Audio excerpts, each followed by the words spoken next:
तर पश्चिम बंगालमध्ये 293 पैकी 290 जागांचे कल हाती आलेत। तृणमूल 102 जागांवर आघाडीवर आहे, तर भाजप तब्बल 181, काँग्रेसला अवघ्या 2 जागा मिळताना दिसतायत आणि इतर पक्ष हे 5 जागांवरती आघाडीवर असल्याचं आपल्याला पाहायला मिळतंय। त्यामुळे पश्चिम बंगालमध्ये सध्या भाजपचा बोलबाला म्हणजे हे ग्राफिक्स वाचत असतानाच आता आकडे बदललेत। 185 वर आघाडी आहे। केरळमध्ये 140 पैकी 140 जागांचे कल हाती आलेले आहेत आणि त्यामध्ये सुद्धा डाव्यांच्या गडाला सुरुंग लागताना आपल्याला पाहायला मिळतोय शिशुपाल। आणि चर्चा अर्थातच आहे पश्चिम बंगालची आणि आपण ही सेलिब्रेशन पाहतोय, झालमुरी खिलवली जाते आणि मोठं सेलिब्रेशन सध्या भाजपकडून केलं जातंय।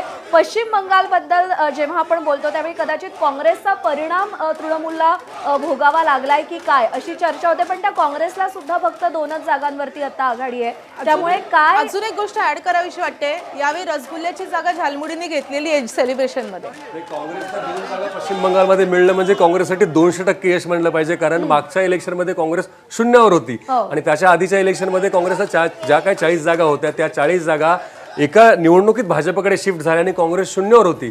जर काँग्रेसला 2 जागा आल्या तर खरंच तिकडे त्यांच्यासाठी सेलिब्रेशन असेल, पण तू जसं म्हटलीस प्रज्ञा की काँग्रेसचा परिणाम असू शकतो का, तर मला वाटतं असू शकतो, कारण राहुल गांधींनी ज्या लोकसभेमध्ये सोबत आणि विधानसभेमध्ये बंगालमध्ये जाऊन अख्ख्या पश्चिम बंगालची मागच्या 15 वर्षामध्ये ममता सरकारने कशी वाट लावले, या राज्याचं कसं नुकसान केलं, इकडे कसे उद्योगधंदे नाही आहेत, बंगालींना कसं बंगाल सोडून बाहेर जावं लागतंय आणि इथं रोजगारच नाहीये, राज्य पूर्ण रसातळ आलेलं आहे, अशी टीका राहुल गांधींनीच केली आहे। म्हणजे इतकं की भाजपच्या राष्ट्रीय ट्विटर अकाउंटवरनं त्यांच्या चॅनल्सवरनं राहुल गांधींचा ममता बॅनर्जीवर टीका करणारा व्हिडिओ पोस्ट करण्यात आला होता की म्हणजे राहुल गांधी त्यांच्या मित्रपक्षातले असून त्यांनीच त्यांच्या विरोधात प्रचार केला की हे किती वाईट आहेत।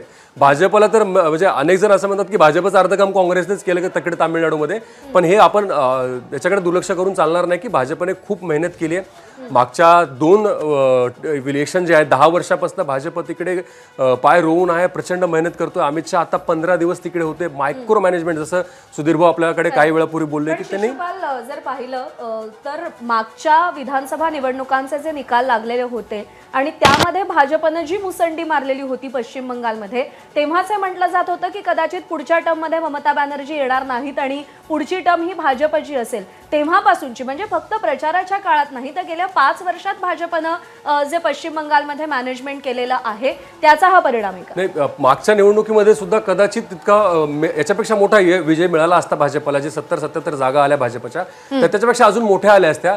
पण त्या निवडणुकीत जर सगळ्यांना आपल्याला आठवत असेल तर मोदींचा तो एक व्हिडिओ प्रचंड व्हायरल झाला होता त्या काळामध्ये दीदींवर टीका करतानाचा, आणि दीदी स्वतःच्या पायाला प्लास्टर लावून फिरल्याचं आठवतं। म्हणजे 2 दृश्य मागचं इलेक्शन पूर्ण त्यांनी टेक ओव्हर करून टाकलं होतं, एक मोदींचा तो बाईट आणि एक दुसरं दीदींचा तो पायाला बँडेज लावून फिरलेले ममता दीदी। त्यामुळे ते इलेक्शन सेट झालं।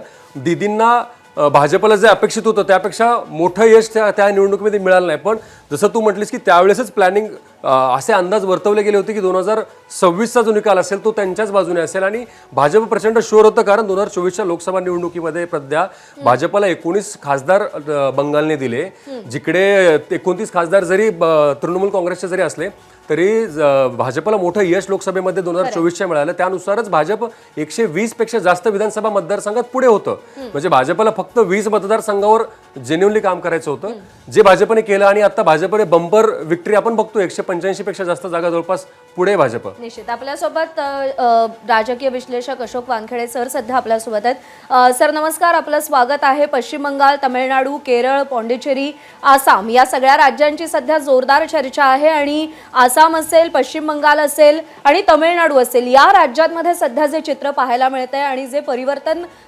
पश्चिम बंगाल आणि तमिळनाडूमध्ये आपल्याला पाहायला मिळतंय, आपण कसं विश्लेषण कराल याचं?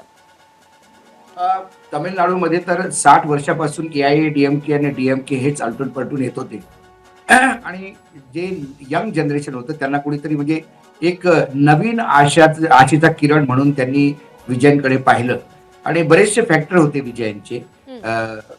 आणि त्यानंतर SIR हा एक मोठा फॅक्टर होता तिथे। या पूर्ण सगळ्या राज्यांच्या निवडणुकीमध्ये कुठे ना कुठे SIR एक फॅक्टर राहिलेला आहे, त्याला हे करत नाही, म्हणजे मी आउट नंबर करत नाही। त्यामुळे तिथे DMKची अँटी इन्कम्बन्सी येऊ शकते आणि त्या DMKची जी त्यांनी सांगितलं होतं की आम्ही अँटी करप्शन एक स्टँड घेऊ, तो कुठे ना कुठे ते घेताना दिसले नाही। त्यांचे बरेचसे मंत्री करप्शनच्या चार्जेसमध्ये अटकले होते, त्यामुळे तिथे विजयनला निघाला। पण तो विजयनचा एक फॅक्टर आहे तो पुढे केंद्रासोबत कसा राहतो हा फार मोठा आहे. जर स्वतःच्या भरोश्यावर त्यांनी सत्ता आणली कारण त्याला AIADMK आणि DMK या दोघांपासूनही त्याला दुरी ठेवावी लागेल आणि तो ठेवतोय. सध्या तिथे PMKचे 4 कॅन्डिडेटचं ऐकलं मी, म्हणजे आता मी बोललोय चेन्नईला, तर ते पुढे आहेत. CPMचे काही कॅन्डिडेट पुढे आहेत आणि हे जर असं कंबाईन त्यांनी केलं तर ते बहुतेक तो स्वतःच्या भरोश्यावर तिथे सरकार बनवेल. त्यानंतर त्याचं ते पहिलं सरकार असेल. तो डिलिव्हर कसा करतो, कारण तामिळनाडूमध्ये एक कल्ट फॉलोईंग हमेशा राहिलेला आहे. हो. तिथे मग चाहे MGR असो, जयललिता असो किंवा जे DMKचे जे सुप्रीमो होते ते पण फिल्म इंडस्ट्रीमधनंच होते आणि त्याच फिल्म वलयातनं ते आले होते.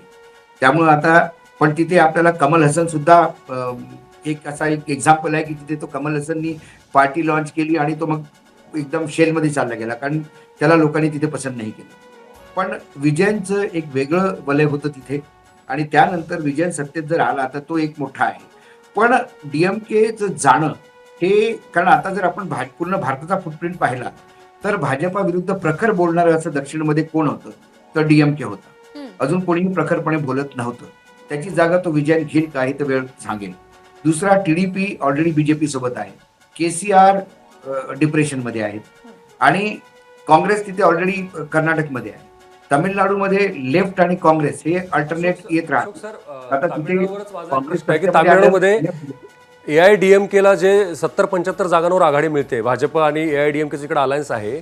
DMKचं जाणं हा एक भाग आहे, पण AIADMK आणि भाजप आघाडीला ज्या 70-75 जागा मिळत आहेत, म्हणजे पलानीस्वामी सारखं नेतृत्व, जयललिता गेल्यानंतर त्या पक्षाला मोठा नेता आणि राज्यव्यापी, स्टॅलिनच्या समोर एखादा राज्यव्यापी चेहरा नव्हता. अशा अवस्थेमध्ये DMK आणि भाजपच्या अलायन्सला 70-75 जागा मिळणं जरा हे भाजपसाठी पण सुखावणारी गोष्ट नाही वाटत का तुम्हाला?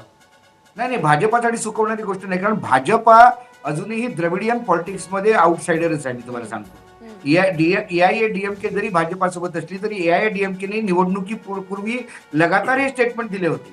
भाजपासोबत जरी असली आम्ही सत्तेत आलो तर भाजपाला आम्ही सत्तेत घेणार नाही, हे त्यांचे वक्तव्य होते. कारण तुम्ही जोपर्यंत तिथे द्रविडियन पॉलिटिक्समध्ये, आणि आज विजयन जरी उठला त्याच्या पाठीमागे सुद्धा त्याचं ख्रिश्चन होणं, म्हणजे त्याचं नॉन हिंदू होणं हे सुद्धा एक मोठं एक फॅक्टर आहे तिथे. कारण तिकडे जे परियर की जी पॉलिटिक्स चालते तामिळनाडूमध्ये ती अजूनही हवी आहे. त्यामुळे विजयनला तो ऍडव्हान्टेज होता की तो एकदम, त्याची आई ब्राह्मण जरी असली तरी वडील ख्रिश्चन होते. त्यामुळे तो एक त्याला सगळ्या दलितांना तो वाटतो की नाही तो आमचा आहे. दुसरी गोष्ट, DMK आणि AIADMK मध्ये यांच्यामध्ये जे वोट शिफ्टिंग होत होतं, जी लोक DMK पासून नाराज होती पण ते विजयन सोबत जात नव्हती, त्यामुळे त्यांना AIADMK मध्ये एक जागा मिळाली आणि ती त्यांनी केली. बंगालमध्ये जर काँग्रेस आणि लेफ्ट एकदम मागच्या इलेक्शनला जेव्हा ममता दीदीने 272 सीट घेतल्या होत्या, म्हणजे BJPने जरी 77 सीट घेतल्या तरी ममताच्या पण सीट वाढल्या होत्या. त्याचं मुख्य कारण होतं की काँग्रेस आणि लेफ्टनी फार म्हणजे ते लढले. कशासाठी लढले? लोक म्हणाले नाही सोबत दिलं असतं तर मग BJP तिथे आलीच नसती. पण असे काही मतदाता असतात जे ममता सोबत जाऊच इच्छित नाही कुठल्या हातीत. पण जर उद्या कुठली दुसरी पार्टी नसली तर मग त्यांना BJP शिवाय अल्टरनेट नाही. मग तो वोट BJPकडे न जाता तो काँग्रेस आणि लेफ्टमध्ये जरी आला तरी कमीत कमी थोडी बहुत म्हणजे BJPचा नंबर डाऊन होतो. अशी एक स्ट्रॅटेजी त्यावेळेला काँग्रेसवाल्यांनी आखली आणि तू काही म्हणजे काही प्रमाणात ती त्यांना ती सक्सेस पण वाटली.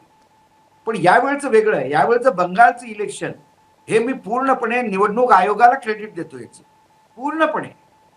आणि त्याचं कारण आहे, महाराष्ट्रात आता कोणीतरी, मी म्हणजे चेहरा दिसत नाही इथे माझ्या स्क्रीनवर, म्हणाले की भाई इतक्या लोकसभामध्ये विधानसभा टर्न होतात. नाही होत.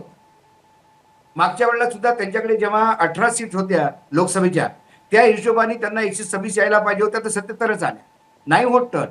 महाराष्ट्रात 9 सीटवर होतं फक्त भाजपा, लेकिन 130 वर आलं विधानसभा. लोकसभामध्ये तसा टर्नआउट होत नाही.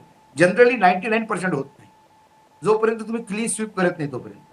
आणि क्लीन स्वीप तेलंगणामध्ये केलं तरी लोकसभेमध्ये रिझल्ट वेगळे आले विधानसभेमध्ये. तेव्हा विधानसभा आणि लोकसभा याचे निर्णय वेगवेगळे असतात. पण मी का म्हणतो हे पूर्ण मी या निवडणूक आयोगाला हे देतो. असं काय कारण होतं की 2.5 लाख तिथे तुम्हाला फौज उतरावी लागली. लोकांचं असं म्हणणं होतं, म्हणजे काही लोक जे सांगतात त्याच्या म्हणजे त्याचा अर्थ हे त्याला कारण हे दाखवतात की ममता इतकी वर्ष तिथे सत्तेत होती की सगळे कर्मचारी ममतामय झालेले आहेत. त्यामुळे बाहेरची लोक, मग 35 वर्षापासून गुजरातमध्ये पण आहे ना BJP, तिथे पॅरामिलिटरी फोर्सेस जातात का? नाही. तिथे वोट काउंटिंगला सेंट्रलचे लोक जातात पण का? सर त्याच्यामध्ये असं आहे की मतदानाच्या दरम्यान किंवा मतमोजणीच्या दरम्यान ज्या प्रकारात हिंसाचार पश्चिम बंगालमध्ये पाहायला मिळतो, अगदी 2021 जरी आपण उदाहरण घेतलं, निकालानंतर जो हिंसाचार पश्चिम बंगालमध्ये पाहायला मिळाला, ते पाहिल्यानंतर अशा मिलिटरी फोर्सेस तिकडे तैनात असणं तुम्हाला गरजेचं नाही वाटलं? निवडणुकीनंतर हिंसाचार कुठे झाला? निवडणुकीनंतर त्यावेळेला निवडणुकीच्या वेळेला तो कोविडचा कार्यक्रम चालू होता. कोविड चालू होतं त्यावेळेला, जेव्हा निवडणुकी झाल्या त्यावेळेला तर सगळे चॅनल हेच ओरडत होते की एवढ्या निवडणुकीमध्ये विजय उत्सव कसा करता तुम्ही कोविड असताना. फोकसच चेंज झाला होता चॅनलच्या डिस्कशनचा. ममताला जेव्हा 277 मिळाली तर त्यावेळेला मी एबीपीलाच होतो बसून. पण प्रश्न असा आहे की इतके ऑब्झर्वर कधीही, मी आतापर्यंत आम्ही खूप ऑब्झर्वर पाहिलं, माझं आयुष्य गेलं इलेक्शन कव्हर करता करता. पॉलिटिकल म्हणजे IAS ऑफिसर जातात ऑब्झर्वर, IPS ऑफिसर ऑब्झर्वर जातात, ते आपला रिपोर्ट देतात. ते रस्त्यावर उतरून असा रील नाही बनवत की तू निकलेगा तो तरी का औकात दिखा दूंगा, ही वाली भाषा त्यांची नसते. ही भाषा झाली. कित्येक ठिकाणी काय झालं म्हणजे व्हिडिओ मतलब EVM मशीन ऑटो रिक्षामध्ये जातो आणि भाजपाचा राष्ट्रीय अध्यक्ष त्या बख्तरबंद गाडीमध्ये फिरतो. का जातात ऑटोमध्ये? कसे काय गेल्या मशीन? कोणताही जबाब नाही. जवळजवळ 30 लाख लोक मुख्यमंत्री साहेब जेव्हा तिथे बंगालला प्रचाराला गेलो, ज्या ज्या ठिकाणी गेले होते त्या पूर्ण सीटा विजय झालेल्या आहे. आणि आमचे नरेंद्रभाई मोदी, अमित शाह तिथे महिनाभरपासून तिथे बसलेले होते, तिथे पूर्ण प्रचार करत होते गल्ली गल्लीमध्ये. म्हणून आज त्यांच्या प्रयत्नाने आणि भारतीय जनता पार्टीच्या कार्यकर्त्याच्या प्रयत्नाने तिथे बंगालमध्ये आपण विजय झालेला आहोत.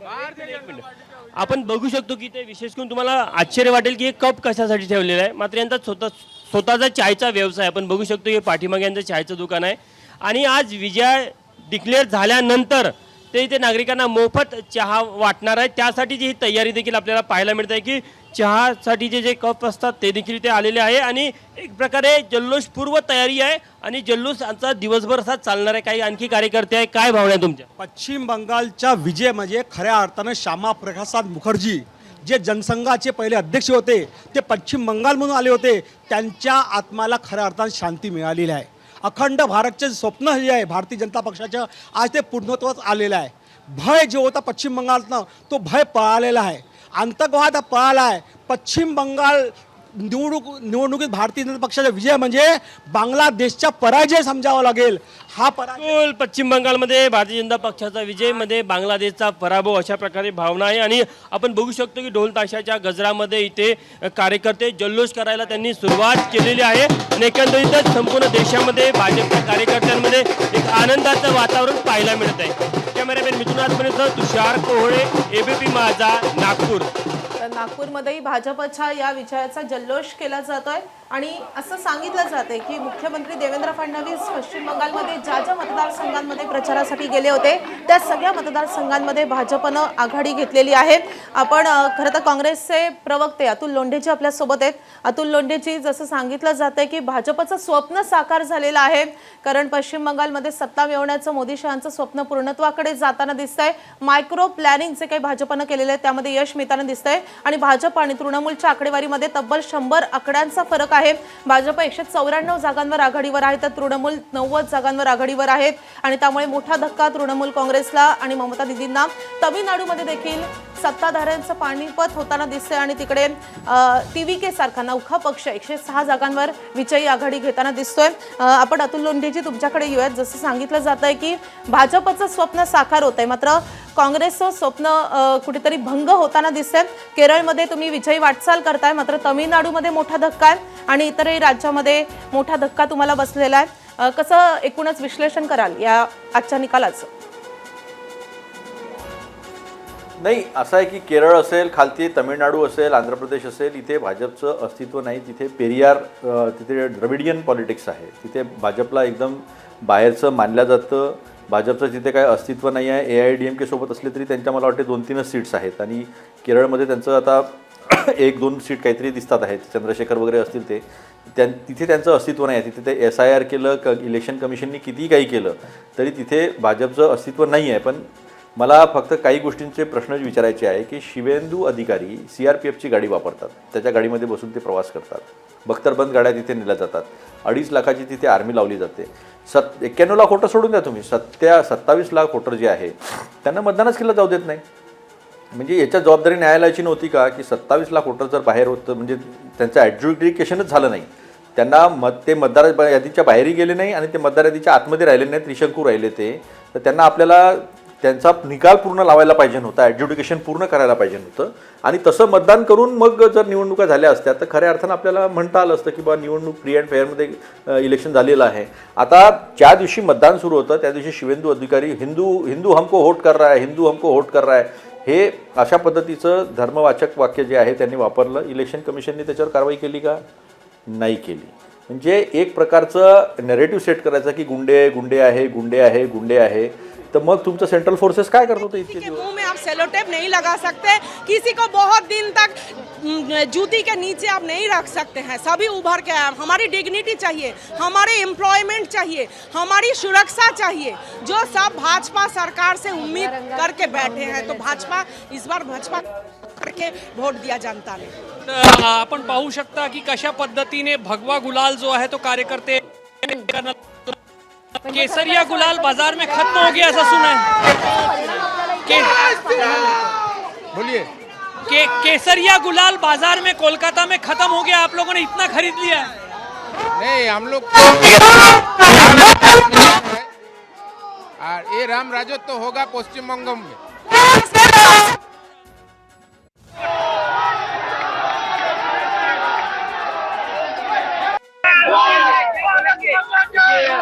देखिए हार्ली ट्रेंड है, इसमें ज्यादा करू. पण आसामचा काय झालं? तुमच्याकडूनच गेलेले हेमंता बिस्वा शर्मा आज तुम्हाला एवढी टफ फाईट देत आहे. काहीसा आत्मविश्वास जो काँग्रेसचा होता आसाम बद्दलचा तो महागात पडला असं नाही वाटत आपल्याला? नाही, आता ज्या काही चुका झाल्या असतील त्याच्यावर तर मंथन जरूर केलं जाईल. तिथे आदिवासींमध्ये प्रचंड आक्रोश होता, युवकांमध्ये मोठा आक्रोश होता. त्याच्यानंतर टी गार्डन म्हणजे चहापत्तीचे जे बागानं होते त्याच्यामधल्या मजुरांचे मोठे प्रश्न तिथे होते. याच्यात काही दुमत असण्याचं कारण नाही आहे. पण इलेक्शन कमिशनच्या माध्यमातून जे परिसीमन केलं ते परिसीमन कसं केलं तुम्ही म्हणजे अपेक्षा नाही करू शकत. अशा पद्धतीचे चित्र विचित्र मतदारसंघ BJPला फेवरेबल राहतील अशा मतदारसंघाची पुनर्रचना जी आहे ती करण्यात आली. तर तुम्ही हेमंता बिस्वा शर्माचं काय सांगता? तुम्ही त्याच्यावर करप्शनचे चार्जेस होते, BJPनेच लावले होते, ED इन्कम टॅक्स CBIच्या रेड झालेल्या होत्या आणि घाबरून तो माणूस तिकडे गेला. तर ते एक प्रकारचं जे आहे वापर जो आहे तो वापर इलेक्शन कमिशनचा हा स्पष्टपणे दिसतो आहे. तिथे तुम्ही जमिनीवर बघाल का, मी जाऊन आलेलो आहे, जमिनीवर जबरदस्त अँटी इन्कम्बन्सी BJPच्या विरोधात आहे, पण ती कन्वर्ट होत नाही आहे. तर कन्वर्ट होत नाही. आता प्रत्येक वेळेस असं म्हटलं जातं की बाबा काँग्रेस कंप्लेंट करतं. कंप्लेंट करण्याचा प्रश्न नाही आहे, हे डोळ्यासमोर आहे सगळ्यांच्या. जी 27 लाख बंगालमध्ये वोटर जे आहे ते वोटरला वोटिंगच करू दिलं नाही, हे डोळ्यासमोर नाही आहे. अनेक गोष्टी अनेक ठिकाणी आंदोलनं झाले की आमचं मतदान कापल्या गेलं, घरी बसून जे लोक जे मुद्दा असा आहे की तुम्ही आहे ते अँटी याद्या करून इन्कम्बन्सी राहिलं. बद्दल बोलता, पण ती अँटी इन्कम्बन्सी पश्चिम बंगालमध्ये आपल्याला मतांमध्ये परिवर्तित होताना दिसते आणि आसाममध्ये होताना दिसत नाही. असं का होतं यावर आपल्याला चर्चा करायची आहे. अशोक वानखेडेजी आणि अतुल लोंढेजी,